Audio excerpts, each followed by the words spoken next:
हमारे प्यारे BEd first year के सभी छात्र एवं छात्राएं, चर्चा की शुरुआत आज हम इन पंक्तियों के साथ करना चाहूंगा।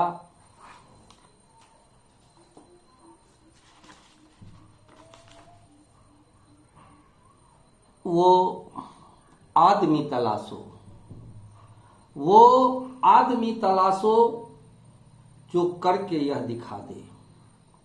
वो आदमी तलाशो जो करके यह दिखा दे, पत्थर को मोम कर दे, शीशे का दिल बना दे। लाया हूं बंद करके इन साफ बोतलों में, किस जात का लहू है कोई डॉक्टर बता दे। राष्ट्रीय एकता में कला का क्या महत्व है, आज हम पुनः इस पर चर्चा करना चाहेंगे। जैसा कि आप जानते हैं कि राष्ट्रीय एकता और अखंडता की शिक्षा कला के द्वारा कलाकार बहुत ही सहज भाव से दे सकता है। कलाकार विभिन्न धर्म के होते हैं, कलाकार विभिन्न संप्रदाय को मानने वाले होते हैं, इसलिए कलाकार विभिन्न धर्म और संप्रदाय के मानने वाले लोगों के बीच वह समन्वय आसानी से बिठा लेता है। हमारे देश के विभिन्न प्रांतों में विभिन्न धर्मों को मानने वाले लोग रहते हैं, अनेक प्रकार की भाषा को बोलते हैं। कलाकार अपनी बातों से बड़े ही सहज व सरल तरीके से अपनी बात को वह रख सकते हैं। उदाहरण स्वरूप हमने वर्ग में भी आपको बताया था कि एक नदी है और नदी के किनारे प्रकृति के सुंदर वातावरण में नदी के एक छोर पर सिंह है और दूसरे छोर पर हिरण है और दोनों पानी साथ पी रहे हैं। चित्रकार यह चित्र बनाकर हमारे और आपके बीच में क्या संदेश देना चाहता है?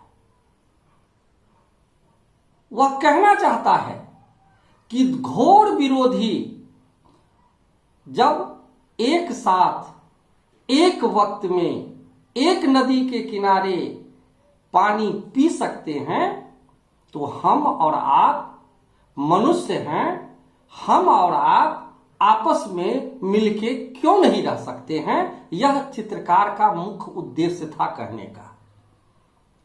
विरोधी विचार वाले लोगों को एक स्थान पर बिठा देना, यह भी राष्ट्रीय एकता का सबसे बड़ा प्रतीक है।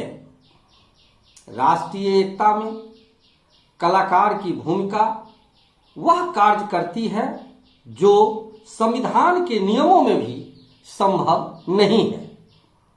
चित्र का प्रभाव हमारे मनमानस पर पड़ती है और उससे हमें बहुत कुछ सीखने और समझने का अवसर प्रदान होता है। हम ईश्वर को नहीं देखते हैं, हम अल्लाह को नहीं देखते हैं, हम गॉड को नहीं देखते हैं, फिर भी हम उनकी पूजा करते हैं, फिर भी हम उनका इबादत करते हैं। क्यों करते हैं? क्योंकि हमारा श्रद्धा उनके प्रति है, इसीलिए हम उनकी पूजा करते हैं।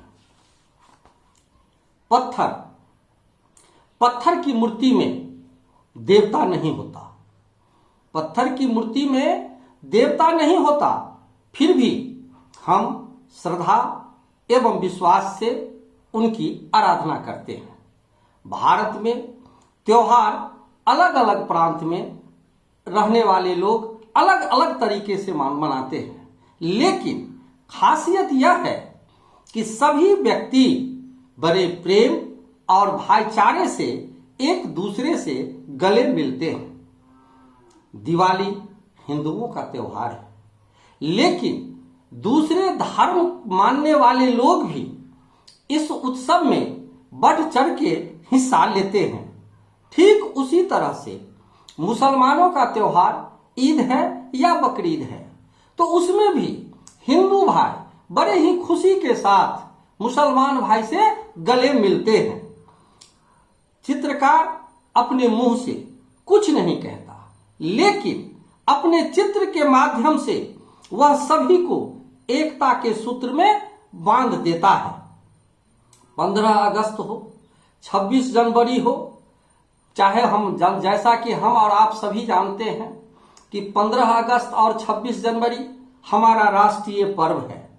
सभी धर्म में को मानने वाले लोग राष्ट्रीय ध्वज का वंदना करते हैं, सम्मान करते हैं, श्रद्धा करते हैं, राष्ट्रीय गीत गाते हैं, सभी भारत मां की जय बोलते हैं।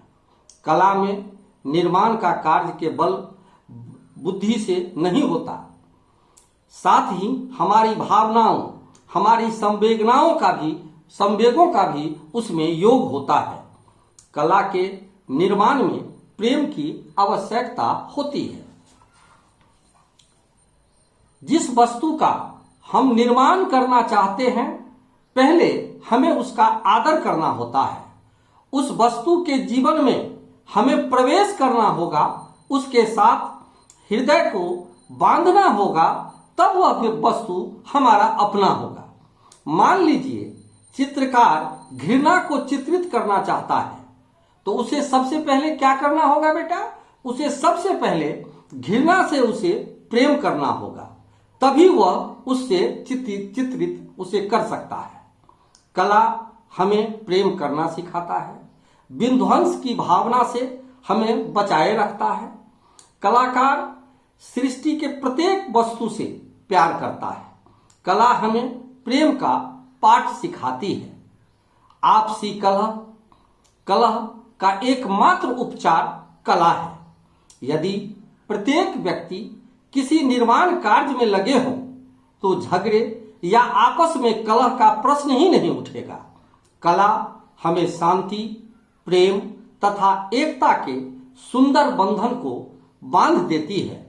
राष्ट्रीय एकता में कला का महत्व और अधिक दिखाई पड़े, इसके लिए और आपको निरंतर प्रयास करना होगा, तभी इसकी सार्थकता हमें दिखाई पड़ेगी।